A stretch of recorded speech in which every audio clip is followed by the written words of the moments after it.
വാർത്തയിലേക്കാണ്. ഇറാനെതിരെയുള്ള Israel America സംയുക്ത ആക്രമണത്തിൽ ഇസ്രയേലിലേക്കും Gulf മേഖലയിലെ US സൈനിക സ്ഥാനത്തേക്കും ആക്രമണം തുടർന്ന ഇറാൻ.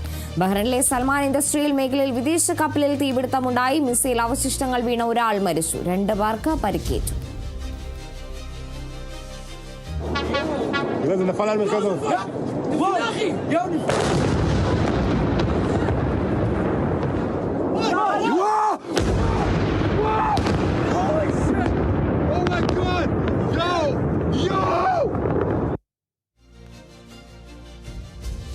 വിവരങ്ങളുമായി വിസ്മയ പ്രകാശ് ചേരുന്നുണ്ട്. വിസ്മയ, എന്നാൽ ഇറാൻ ഗൾഫ് രാജ്യങ്ങൾക്ക് മേലുള്ള ആക്രമണം ദിനംപ്രതി വർദ്ധിപ്പിക്കുക തന്നെയാണ്. കൂടുതൽ കടുത്ത ആക്രമണങ്ങളിലേക്ക് തന്നെയാണ് ഇറാൻ കടക്കുന്നത്. ഇപ്പോൾ ബഹ്റിലടക്കം വിദേശ കപ്പലിലടക്കം തീപിടുത്തം ഉണ്ടാകുന്ന സാഹചര്യം ഉണ്ടാകുന്നു. അതിലൊരു മരണം സംഭവിക്കുന്നു. എന്താണ് കൂടുതൽ വിവരങ്ങൾ? കാർത്തു, നിലവിൽ അതായത് ഈ ഇസ്രയേൽ അമേരിക്ക സംയുക്ത ആക്രമണത്തിൽ ഇറാൻ ഈ തിരിച്ചടി ശക്തമാക്കിക്കൊണ്ടിരിക്കുകയാണ്. അതായത് ഇറാൻ്റെ തിരിച്ചടി എന്ന് പറയുന്നത് ഗൾഫ് രാജ്യങ്ങളിലൂടെയാണ്. അത്തരത്തിലുള്ള തിരിച്ചടി ഇറാൻ ദിനംപ്രതി ശക്തമാക്കിക്കൊണ്ടേയിരിക്കുകയാണ്. അതിൽ ബഹ്റൈനിലായിരുന്നു ആദ്യത്തെ തിരിച്ചടി തുടങ്ങിയത്. ആ ബഹ്റൈനിൽ തന്നെയാണ് ഇപ്പോഴും ശക്തമായുള്ള ആക്രമണം നടന്നുകൊണ്ടിരിക്കുന്നത്. ബഹ്റൈനിൽ നിന്ന് ലഭിച്ച ഒരു പുതിയൊരു വിവരം എന്ന് പറയുന്നത് ബഹ്റൈനിലെ സൽമാൻ തുറമുഖത്തിന് സമീപം ഇത്തരത്തിലൊരു ആക്രമണം ഉണ്ടാവുകയും തീപിടുത്തമുണ്ടാകും. മിസൈൽ അവശിഷ്ടങ്ങൾ വീണ് ഒരു ഇൻഡസ്ട്രിയൽ മേഖലയിൽ മിസൈൽ അവശിഷ്ടങ്ങൾ വീണ് തീപിടുത്തം ഉണ്ടാവുകയും ആ തീപിടുത്തത്തിൽ ഒരാൾ മരിച്ചതുമായുള്ളൊരു പുതിയൊരു വിവരമാണ് ലഭിക്കുന്നത്. അതിൽ മരിച്ചത് ഏഷ്യൻ പൗരനാണെന്നുള്ളൊരു കാര്യം ഉൾപ്പെടെ പുറത്തു വരുന്നുണ്ട്. മാത്രമല്ല 2 പേർക്ക് പരിക്കേറ്റതായുള്ളൊരു കാര്യം കൂടെ പുറത്തു വരുന്നുണ്ട്. ആ ഒരു ഇൻഡസ്ട്രിയൽ മേഖല ബഹ്റൈനിലെ സൽമാൻ തുറമുഖത്തിലെ ഇൻഡസ്ട്രിയൽ മേഖലയുടെ ആ ഒരു ഭാഗത്താണ് ഇത്തരത്തിൽ മിസൈൽ അവശിഷ്ടം വീണത്. മുന്നേ ഈ ഒരു ഇറാനിൽ നിന്ന് വന്ന മിസൈലുകൾ തടുത്തതായി ഈ ഒരു ബഹ്റൈൻ അറിയിച്ചിരുന്നു. ആ ഒരു മിസൈൽ അവശിഷ്ടങ്ങൾ വീണ് ആണ് ഇത്തരത്തിലൊരു പരിക്ക് പറ്റുകയും അതുപോലെ തന്നെ ഒരു ഏഷ്യൻ പൗരൻ മരിക്കുകയും ചെയ്തു എന്നുള്ളൊരു വിവരമാണ് അപ്പോൾ പുറത്തു വരുന്നത്. അത് മാത്രമല്ല, ഇന്ന് പുലർച്ചയോടെ തന്നെ ഈ ഒരു ബഹ്റൈനിലെ തന്നെ സൽമാൻ തുറമുഖത്തിന് സമീപം തീപിടുത്തം ഉണ്ടായിട്ടുണ്ടായിരുന്നു. തീപിടുത്തം ഇപ്പോൾ തീ നിയന്ത്രണ വിധേയമാക്കാൻ കഴിഞ്ഞിരുന്നു. എന്നാൽ ഇതുപോലെ മിസൈൽ അവശിഷ്ടങ്ങൾ വീണ് ഇതുപോലെ ഗൾഫ് രാജ്യങ്ങളിലെ പലയിടത്തും തീപിടുത്തം ഉണ്ടാകുന്നതായുള്ള റിപ്പോർട്ടുകളാണ് പുറത്തു വരുന്നത്. അതുപോലെ തന്നെ ഇന്നലെ ഒരു GCC അംഗരാജ്യങ്ങൾ ഒരു യോഗം ചേർന്നിരുന്നു. ആ ഒരു യോഗത്തിൽ ആക്രമണങ്ങളിൽ നിന്നുള്ള വൻ നാശനഷ്ടങ്ങളെക്കുറിച്ച് ചർച്ച ചെയ്യാനായിരുന്നു അത്തരത്തിലൊരു കൗൺസിൽ അംഗങ്ങൾ യോഗം ചേർന്നത്. ഞായറാഴ്ചയായിരുന്നു ആ ഒരു യോഗം ചേർന്നത്. അതിൽ ഈ സിവിലിയൻ സൗകര്യങ്ങളും പാർപ്പിട മേഖലകളും ലക്ഷ്യമിട്ടുള്ള ആക്രമണങ്ങളും ഇതിൽ ഉൾപ്പെടുന്നുവെന്ന് ഈ ഒരു യോഗത്തിൽ പറഞ്ഞിരുന്നു. അതായത് ആദ്യം ഈ ഒരു സൈനിക താവളങ്ങളാണ് ലക്ഷ്യമിട്ടെങ്കിൽ പിന്നീട് അത് ജനവാസ മേഖലയിൽ ആളുകൾ താമസിക്കുന്ന മേഖലയിലടക്കം ഈ ഒരു മിസൈലുകളും ഡ്രോണുകളും വരാൻ തുടങ്ങിയതിന് ശേഷം ഇത്തരത്തിൽ ആൾപ്പാർപ്പിടമുള്ള സ്ഥലത്ത് വരുന്ന അടക്കമുള്ള കാര്യങ്ങളാണ് ഈ ഒരു യോഗത്തിൽ ചർച്ച ചെയ്തിട്ടുണ്ടായത്. യുണൈറ്റഡ് അറബ് UAE, അതുപോലെ തന്നെ Bahrain, Saudi Arabia, Oman, Qatar, Kuwait എന്നിവ ഉൾപ്പെടുന്ന GCC ആക്രമണങ്ങളെ അപലപിക്കുന്നു എന്നുള്ളൊരു കാര്യം കൂടെ പറഞ്ഞിട്ടുണ്ട്. ഇറാൻ തങ്ങളുടെ പരമാധികാരവും അന്താരാഷ്ട്ര നിയമവും ലംഘിച്ചു എന്ന് ആരോപിക്കുകയും ഇവർ ചെയ്തിട്ടുണ്ട്. അതുപോലെ തന്നെ ഇറാൻ്റെ ആക്രമണങ്ങൾ നിർത്തണമെന്ന് GCC പത്രക്കുറിപ്പിൽ ആവശ്യപ്പെട്ടിട്ടുണ്ടായിരുന്നു. ഇറാൻ്റെ സുരക്ഷ സംരക്ഷിക്കാനുള്ള എല്ലാ നടപടികളും ആവശ്യമായ എല്ലാ നടപടികളും ഈ ഒരു ഗ്രൂപ്പ് സ്വീകരിക്കും എന്നടക്കമുള്ളൊരു കാര്യമായിരുന്നു ഈ ഒരു യോഗത്തിൽ പറഞ്ഞിരുന്നത്.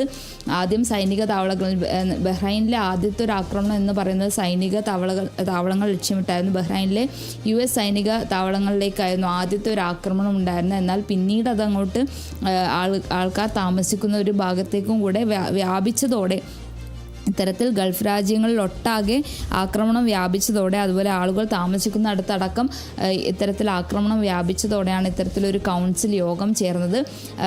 ആ ഒരു യോഗത്തിൽ ഇതുപോലെ ഇപ്പോൾ ഈ ഒരു ആൾപ്പാർപ്പിട സമുച്ചയത്തിലേക്ക് മിസൈൽ വീഴുന്ന ഉൾപ്പെടെയുള്ള ഒരു കാര്യങ്ങളാണ് ചർച്ച ചെയ്തിട്ടുണ്ടായിരുന്നത്. മാത്രമല്ല GCCയുടെ ഒരു മുന്നറിയിപ്പ് കൂടെ ഇപ്പോൾ ഇറാന് നൽകിയതായുള്ളൊരു വിവരവും കൂടെ ലഭിക്കുന്നുണ്ട്. അതായത് കൂടുതൽ പ്രകോപനം ഉണ്ടാക്കിയാൽ വലിയ പ്രത്യാഘാതം ഉണ്ടാകും എന്നുള്ള രീതിയിലാണ് GCC കൗൺസിൽ ഒരു മുന്നറിയിപ്പ് നൽകിയിരിക്കുന്നത്. ചർച്ചകളിലൂടെ പ്രശ്നം പരിഹരിക്കാനാണ് ആഹ്വാനം ചെയ്തിരിക്കുന്നത്. അതായത് ഈ ഒരു ആക്രമണം ഉണ്ടായത് മുതൽ പല രാജ്യങ്ങളും പറയുന്നത് ചർച്ച ചെയ്ത് ഈ ഒരു പ്രശ്നം പരിഹരിക്കാൻ എന്നുള്ള നിലയിലായിരുന്നു പറഞ്ഞിട്ടുണ്ടായിരുന്നത്. അതുപോലെ തന്നെയാണ് GCC കൗൺസിൽ പറഞ്ഞത് ചർച്ചകളിലൂടെ പ്രശ്നം പരിഹരിക്കാം എന്നുള്ള രീതിയിലാണ് GCC കൗൺസിൽ മുന്നറിയിപ്പ് നൽകിയിട്ടുള്ളത്. അല്ലെങ്കിൽ പ്രകോപനം ഉണ്ടായാൽ വലിയ പ്രത്യാഘാതം ഉണ്ടാകും എന്നുള്ള നിലയിലാണ് ഇറാന് GCC മുന്നറിയിപ്പ് നൽകിയിരിക്കുന്നത്. അതുപോലെ ഗൾഫ് രാജ്യങ്ങളുടെ അവസ്ഥ എന്ന് പറഞ്ഞാൽ ആക്രമണം തുടങ്ങിയതിന് പിന്നാലെ തന്നെ ഗൾഫ് രാജ്യങ്ങളുടെ അവസ്ഥ വളരെ ഇതാണ്. കാരണം ഗൾഫ് രാജ്യങ്ങളിലടക്കം പല രീതിയിലുള്ള അതായത് ബഹ്റൈൻ അടക്കം അബുദാബിയിലടക്കം മരണം റിപ്പോർട്ട് ചെയ്തിട്ടുണ്ടായിരുന്നു. അബുദാബിയിൽ ഒരു മരണം റിപ്പോർട്ട് ചെയ്തിട്ടുണ്ടായിരുന്നു. അതുപോലെ ബഹ്റൈനിലും ഇപ്പോൾ ഇതൊരു ഏഷ്യൻ പൗരൻ മരിച്ചിരിക്കുന്നു. ആ ഒരു ആക്രമണത്തിൽ ഈ ഗൾഫ് രാജ്യങ്ങളുടെ അവസ്ഥ മോശമാവുന്നതിനാൽ തന്നെ ഇത്തരത്തിലൊരു മുന്നറിയിപ്പുമായാണ് GCC കൗൺസിൽ പുറത്തു വന്നിരിക്കുന്നത്. എന്തായാലും ഇതിൽ കുവൈറ്റിൽ നിന്നുള്ള ഭക്ഷ്യ ഉൽപ്പന്ന കയറ്റുമതിക്ക് 1 മാസത്തേക്ക് വിലക്ക് കൂടെ കൽപ്പിച്ചിട്ടുണ്ട്. അതുപോലെ തന്നെ ദുബായ് അടക്കമുള്ള രാജ്യങ്ങളിൽ ഇത്തരത്തിലുള്ള വിലക്കും അതുപോലെ തന്നെ മുന്നറിയിപ്പുമായി വന്നിട്ടുണ്ട്. മറ്റൊരു കാര്യം എന്ന് പറയാനുള്ളത് പ്രധാനമന്ത്രി നരേന്ദ്രമോദി UAE പ്രസിഡന്റുമായി സംസാരിച്ചു എന്നുള്ളൊരു കാര്യം കൂടെ വരുന്നുണ്ട്. അതായത് UAE പ്രസിഡന്റുമായി സംസാരിച്ചു.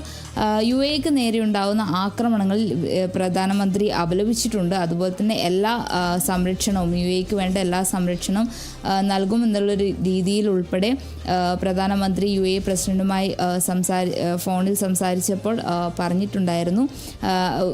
UAEക്ക് നേരെയുണ്ടായ ആക്രമണത്തിൽ അപലപിക്കുന്നു എന്നുള്ള കാര്യം ആണ് പ്രധാനമന്ത്രി പറഞ്ഞിട്ടുണ്ടായിരുന്നത്.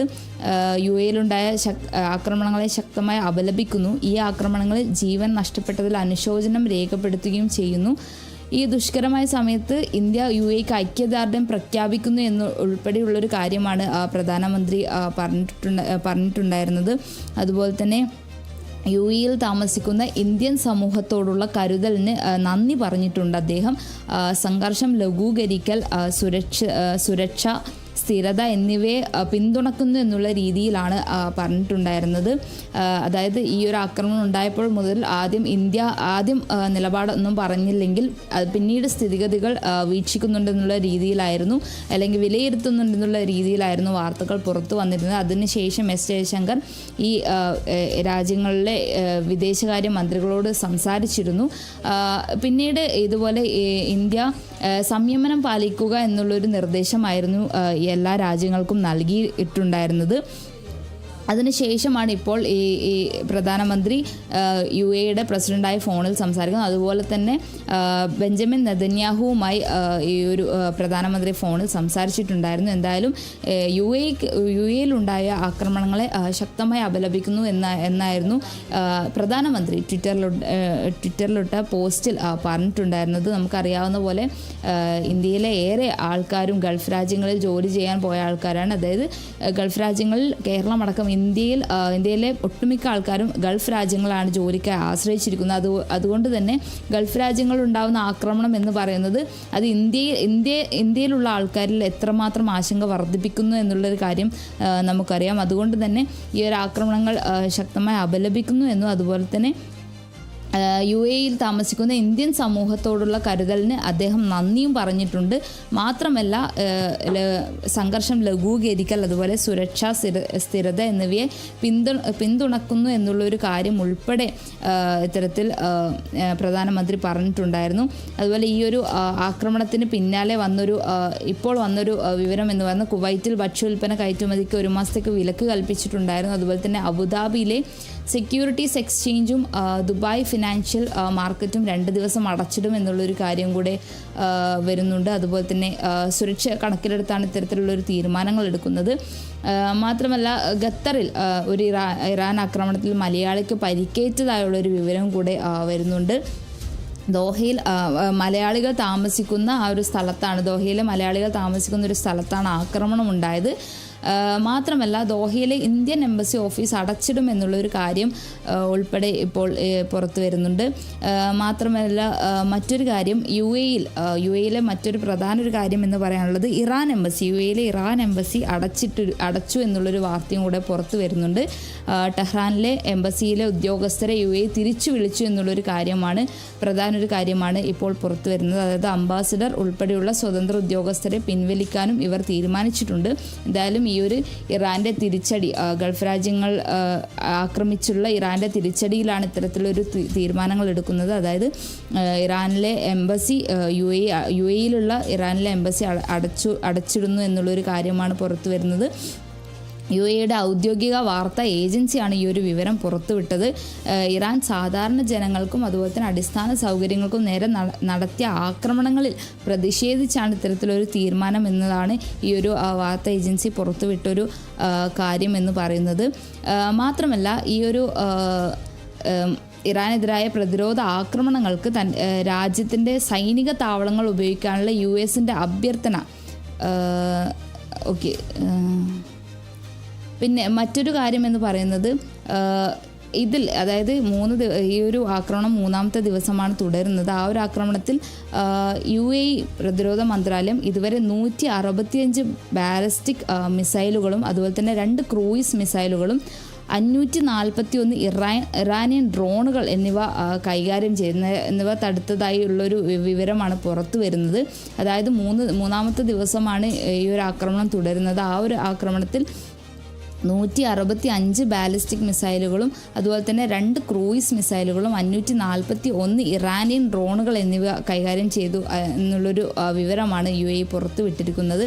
അതുപോലെ തന്നെ യു എയിൽ 3 പേർ, അതായത് പാകിസ്ഥാൻ, നേപ്പാൾ, ബംഗ്ലാദേശ് പൗരന്മാർ ഈ ഒരു ഇറാൻ്റെ ആക്രമണത്തിൽ യു എയിൽ കൊല്ലപ്പെട്ടു എന്നുള്ളൊരു വിവരങ്ങൾ, അതായത് മുഴുവൻ മരണനിരക്കെടുക്കുമ്പോൾ 3 പൗരന്മാർ കൊല്ലപ്പെട്ടു എന്നുള്ളൊരു വിവരം കൂടെ പുറത്തുവിട്ടിട്ടുണ്ട്. ആ ഒരു അബുദാബിയിലെ പ്രതിരോധ മന്ത്രാലയമാണ് ഇത്തരത്തിലൊരു വിവരം പുറത്തുവിട്ടിരിക്കുന്നത്. മനാമയിലും സ്ഫോടനങ്ങൾ റിപ്പോർട്ട് ചെയ്യപ്പെട്ടു. അതായത് 3ാം ദിവസം ആക്രമണം 3ാം ദിവസം കടക്കുമ്പോൾ മനാമയിലും സ്ഫോടനം റിപ്പോർട്ട് ചെയ്തതായി പറയുന്നുണ്ട്. കുറഞ്ഞത് ഒരു 4 വലിയ സ്ഫോടനങ്ങളെങ്കിലും ഉണ്ടായതായാണ് ദൃക്സാക്ഷികൾ അവിടുന്ന് റിപ്പോർട്ട് ചെയ്തിട്ടുണ്ടായിരുന്നത്. അതുപോലെ ഞായറാഴ്ച ഉണ്ടായ സ്ഫോടനങ്ങളിൽ നാശനഷ്ടങ്ങളോ പരിക്കുകളോ ഉണ്ടായതായി റിപ്പോർട്ട് ചെയ്തിട്ടുണ്ടായിരുന്നില്ല. അതുപോലെ മധ്യ ഒമാനിലെ അൽവുസ്ത ഗവർണറേറ്റിൽ സ്ഥിതി ചെയ്യുന്ന വാണിജ്യ തുറമുഖത്ത് 2 ഡ്രോണുകളുടെ ആക്രമണം നടത്തിയതായും ഒമാൻ വാർത്താ ഏജൻസി റിപ്പോർട്ട് ചെയ്തിട്ടുണ്ടായിരുന്നു. ആ ഒരു ആക്രമണത്തിൽ ഒരു പ്രവാസി തൊഴിലാളികൾക്ക് പരിക്കേറ്റതായുള്ളൊരു റിപ്പോർട്ട് കൂടെ ഇത്തരത്തിൽ പുറത്തു വന്നിട്ടുണ്ട്. ശനിയാഴ്ച ഈ ഒരു അമേരിക്കയും ഇസ്രായേലും നടത്തിയ ആക്രമണം ഇത് ആരംഭിക്കുന്ന മുൻപേ തന്നെ ഇറാനും യു എസും തമ്മിലുള്ള ചർച്ചകൾക്ക് മധ്യസ്ഥ വഹിച്ചിരുന്ന ഈ ഒമാന് നേരെയും ഇപ്പോൾ ഈ ഒരു ആക്രമണം ഉണ്ടായിട്ടുണ്ട്. ഇറാൻ ഒമാന് നേരെയും ആക്രമണം അഴിച്ചുവിട്ടിട്ടുണ്ട്. ആ ഒരു ആക്രമണത്തെയും കൂടെ ഈ ഒരു ഗൾഫ് സഹകരണ കൗൺസിൽ അപലപിച്ചിട്ടുണ്ട്. ഒമാനെതിരെയുള്ള ആക്രമണം മധ്യസ്ഥയുടെ തത്വത്തിനുള്ള നേരെയുള്ള ആക്രമണമാണെന്നാണ് ഖത്തർ വിദേശകാര്യ മന്ത്രാലയ വക്താവ് മജീദ് അൽ അൻസാരി പറഞ്ഞത്. അതായത് ഒമാൻ ഈ ഒരു ആക്രമണങ്ങൾ ഒഴിവാക്കാനുള്ള ആക്രമണങ്ങൾ ചർച്ചകൾക്ക് മധ്യസ്ഥ വഹിച്ചിരുന്ന ഒരു രാജ്യമാണ് ഒമാൻ എന്ന് പറയുന്നത്. എന്നാൽ ആ ഒരു ഒമാന് നേരെയും ഇത്തരത്തിലൊരു ആക്രമണം വന്നിരിക്കുന്നു. ഇറാൻ ഒമാന് നേരെയും ആക്രമണം അഴിച്ചുവിട്ടിരിക്കുന്നു. ആ ഒരു ആക്രമണത്തിനെയാണ് ഈ ഒരു ഖത്തർ വിദേശകാര്യ മന്ത്രാലയ വക്താവ് മജീദ് അൽ അൻസാരി ഇത്തരത്തിൽ അപലപിച്ചിരിക്കുന്നത്. അല്ലെങ്കിൽ ഒരു ഒമാന് നേരെയുള്ള ആക്രമണം എന്ന് പറയുന്നത് മധ്യസ്ഥതയുടെ തത്വത്തിന് നേരെയുള്ള ആക്രമണം എന്നുള്ള രീതിയിൽ വക്താവ് പറയുന്നത്. അതുപോലെ തന്നെ ഗൾഫിലുടനീളമുള്ള യു എസ് സൈന്യവും മറ്റും യു എസ് ആസ്തികളും ഉപയോഗിക്കുന്ന താവളങ്ങളിൽ ഇറാനിൽ നടത്തിയ സമാനമായ ആക്രമണങ്ങൾക്ക് ഒരു ദിവസത്തിന് ശേഷമാണ് ഇത്തരത്തിലൊരു സ്ഫോടനം ഉണ്ടായത്. ഇറാനിൽ നിന്ന് ഗൾഫിന് എതിർവശത്ത് സ്ഥിതി ചെയ്യുന്ന എണ്ണ വാതക സമ്പന്നമായ അറബ് രാജ്യങ്ങളിൽ ആയിരക്കണക്കിന് US സൈനികരെ വിന്യസിച്ചിട്ടുണ്ട്. ശനിയാഴ്ച UAE-യിലുടനീളം ഇറാൻ 137 മിസൈലുകളും 209 ഡ്രോണുകളും വിക്ഷേപിച്ചതായാണ് പ്രതിരോധ മന്ത്രാലയം പുറത്തുവിട്ട വിവരം എന്ന് പറയുന്നത്. ശനിയാഴ്ചത്തെ കണക്കെടുക്കുമ്പോൾ ഇറാൻ 137 മിസൈലുകളും അതുപോലെ തന്നെ 209 ഡ്രോണുകളും വിക്ഷേപിച്ചതായുള്ള വിവരങ്ങളാണ് പുറത്തു വരുന്നത്. അതുപോലെ തന്നെ ദുബായിലെ പ്രധാന ആകർഷണങ്ങളായ Palm Jumeirah, Burj Al Arab എന്നിവിടങ്ങളിൽ തീയും പുകയും, അതായത് ഇന്നലെ പുലർച്ചയോടെ ആയിരുന്നു ഇത്തരത്തിലൊരു സംഭവം ഉണ്ടായത്. ദുബായിൽ ബുർജ് അൽ അറബ് അടക്കമുള്ള സ്ഥലങ്ങളിൽ തീ പടർന്നായുള്ള കാര്യങ്ങളും ഉണ്ടായിട്ടുണ്ടായിരുന്നു. പിന്നെ മാത്രമല്ല ഇവർ ഇറാൻ്റെ ആക്രമണം എന്ന് പറയുന്നത് ഈ ഒരു US സൈനിക താവളങ്ങളിൽ നിന്ന് വിട്ടുമാറി വിമാനത്താവളങ്ങൾ കേന്ദ്രീകരിച്ചും അതുപോലെ തന്നെ തുറമുഖങ്ങൾ കേന്ദ്രീകരിച്ചുള്ള ഒരു ആക്രമണമാണ് ഇറാൻ്റെ ഭാഗത്തു നിന്ന് പിന്നീട് ഉണ്ടായിട്ടുണ്ടായിരുന്നത്. അത് അബുദാബി അടക്കം ഒട്ടുമിക്ക ഗൾഫ് രാജ്യങ്ങളിലെ വിമാനത്താവളങ്ങൾ കേന്ദ്രീകരിച്ച് ആക്രമണം നടന്നിട്ടുണ്ടായിരുന്നു. ബഹ്റൈനിലടക്കം ആക്രമണം നടന്നിട്ടുണ്ടായിരുന്നു. അത്തരത്തിൽ അബുദാബി വിമാനത്താവളത്തിൽ ഉണ്ടായ ഒരു ആക്രമണത്തിൽ ഒരാൾ കൊല്ലപ്പെട്ടിട്ടുണ്ടായിരുന്നു. അതുമാത്രമല്ല അതിൽ 7 പേർക്ക് പരിക്കേൽക്കുകയും ചെയ്തിരുന്നു. ഇത് ആ ഒരു വിമാനത്താവള അതോറിറ്റി തന്നെ ഈ ഒരു സംഭവം ഒരു ഞെട്ടലോടെ ആയിരുന്നു കണ്ടിരുന്നത്. വിമാനത്താവളത്തിന് നേരെയുണ്ടായ ഒരു ആക്രമണം എന്ന് പറയുന്നത്. മാത്രമല്ല ഈ ദുബായ് വിമാനത്താവളം, കുവൈറ്റ് വിമാനത്താവളം അടക്കമുള്ള വിമാനത്താവളങ്ങളിൽ ഇത്തരത്തിൽ ഇറാൻ ആക്രമിച്ചിട്ടുണ്ട്. ശനിയാഴ്ച ഇറാൻ ഗൾഫ് രാജ്യത്തേക്ക് 65 മിസൈലുകളും 15 ഡ്രോണുകൾ വിക്ഷേപിച്ചതായും അതിൽ മിക്ക ഡ്രോണുകളും തടഞ്ഞു വെച്ചു എന്നുള്ളൊരു കാര്യവും കൂടെ പറയുന്നുണ്ട്. എന്നിരുന്നാലും 16 പേർക്ക് ഇത്തരത്തിൽ പരിക്കേറ്റതായുള്ളൊരു റിപ്പോർട്ട് കൂടെ അല്ലെങ്കിൽ വിവരങ്ങൾ കൂടെയാണ് പുറത്തു വരുന്നത്. എന്തായാലും ഈ ഒരു ഇറാൻ്റെ ആക്രമണം, ഇറാൻ്റെ തിരിച്ചടി എന്ന് പറയുന്നത് യുദ്ധം ഓരോ ദിവസം നീളും തോറും ഇറാൻ്റെ തിരിച്ചടിയും ശക്തമായി കൊണ്ടിരിക്കുകയാണ്. അത്തരത്തിൽ ഈ ഒരു 3 ദിവസം നീളുമ്പോൾ 3 ദിവസത്തെ കണക്കുകളാണ് ഇങ്ങനെ പുറത്തു വന്നിരിക്കുന്നത്. അതിൽ UAE-യിൽ തന്നെ 3 പൗരന്മാർ UAE-യിൽ 3 ആളുകൾ ഈ ഒരു ആക്രമണത്തിൽ കൊല്ലപ്പെട്ടു എന്നുള്ളൊരു കാര്യം കൂടെ പുറത്തു വരുന്നുണ്ട്. അത് പാകിസ്ഥാൻ അടക്കമുള്ള പൗരന്മാരാണ് ഇത്തരത്തിൽ ഈ ഒരു ആക്രമണത്തിൽ കൊല്ലപ്പെട്ടു എന്നുള്ളൊരു ഒരു വാർത്തയാണ് പുറത്തു വരുന്നത്. എന്തായാലും ഈ ഒരു ഇസ്രയേൽ അമേരിക്ക സംയുക്തമായി നടത്തുന്ന ആക്രമണത്തിൽ ഇറാൻ തിരിച്ചടിക്കാൻ ഉപയോഗിച്ച ഈ ഒരു ഗൾഫ് രാജ്യങ്ങളായിരുന്നു. ഈ ഒരു ആദ്യത്തെ ആക്രമണം ഉണ്ടായത് ബഹ്റൈനിലായിരുന്നു. പിന്നീട് ആ ഒരു 6 ഗൾഫ് രാജ്യങ്ങളിലേക്ക് ഈ ഒരു ആക്രമണം നീളുകയായിരുന്നു. അതിൽ തന്നെ വിറങ്ങലടിച്ച് നിൽക്കുകയായിരുന്നു ആദ്യം ഗൾഫ് രാജ്യങ്ങൾ. പക്ഷേ ഇപ്പോൾ ഇത്തരത്തിൽ മുന്നറിയിപ്പും അതുപോലെ തന്നെ ചർച്ചകളും ഇത്തരത്തിൽ മുന്നോട്ട് വെക്കുന്നുണ്ട്. അതായത് ചർച്ച ചെയ്ത് ഇത്തരത്തിലുള്ളൊരു ആക്രമണം ഒഴിവാക്കാം എന്നുള്ള രീതിയിലാണ് വരുന്നത്. അതുപോലെ തന്നെ GCC കൗൺസിൽ അടക്കം കൃത്യമായ മുന്നറിയിപ്പും ഇപ്പോൾ ഇറാന് നൽകിയിരിക്കുകയാണ്. വലിയൊരു പ്രത്യാഘാതം, ഇങ്ങനെ പ്രകോപനം ഉണ്ടാക്കിയാൽ വലിയൊരു പ്രത്യാഘാതം ഉണ്ടാകും എന്നുള്ള നിലയിലാണ് GCC കൗൺസിൽ ഇറാന് മുന്നറിയിപ്പ് നൽകിയിരിക്കുന്നത്. എന്തായാലും 3-ാം ദിവസം ഇപ്പോഴും ശക്തമായി തിരിച്ചടിച്ചു കൊണ്ടിരിക്കുകയാണ്. കുവൈറ്റ് അടക്കം ബഹ്റൈനിലടക്കം ഇന്നും ആക്രമണങ്ങൾ നടന്നതായുള്ള വിവരങ്ങളാണ് പുറത്തു വരുന്നത്. കാർത്തു. ശരി, ഇറാനെതിരെയുള്ള ഇസ്രയേൽ അമേരിക്ക സംയുക്ത ആക്രമണത്തിൽ ഇസ്രയേലിലേക്കും ഗൾഫ് മേഖലയിലെ US സൈനിക ആസ്ഥാനത്തേക്കും ആക്രമണം തുടരുകയാണ്. ഇറാൻ ബഹ്റിനിലെ സൽമാൻ ഇൻഡസ്ട്രിയൽ മേഖലയിൽ വിദേശ കപ്പലിൽ തീപിടുത്തം ഉണ്ടായിരിക്കുകയാണ്. ഈ ഒരു മിസൈൽ അവശിഷ്ടങ്ങൾ വീണ് ഒരാൾ മരിച്ചു എന്നതടക്കമുള്ള വാർത്തകളാണ് ഗൾഫ് രാജ്യങ്ങളിൽ നിന്ന് പുറത്തേക്ക് വരുന്നത്. എന്തായാലും GCC കൗൺസിൽ യോഗമടക്കം ചേർന്ന് കടുത്ത ഒരു നടപടിയിലേക്ക് അല്ലെങ്കിൽ ഇറാന് തക്കതായ ഒരു മുന്നറിയിപ്പ് നൽകുന്ന ഒരു സാഹചര്യത്തിലേക്ക് അടക്കം കാര്യങ്ങൾ നീങ്ങുന്നു. ഇനിയും ഈ ഒരു ആക്രമണം തുടരുകയാണെങ്കിൽ കൃത്യമായ തിരിച്ചടി പ്രതീക്ഷിക്കാമെന്നാണ് ഇറാന് GCC രാജ്യങ്ങളടക്കം മുന്നറിയിപ്പ് നൽകിയിരിക്കുന്നത്. ഇറാനെതിരെ GCC രാജ്യങ്ങൾ കൂടി അണിനിരക്കുകയാണെങ്കിൽ ആ ഒരു ആക്രമണത്തിന്റെ തോത് എത്രത്തോളം ആയിരിക്കുമെന്ന് നമുക്ക് ഇപ്പോൾ വിലയിരുത്താൻ സാധിക്കാത്തതാണ്.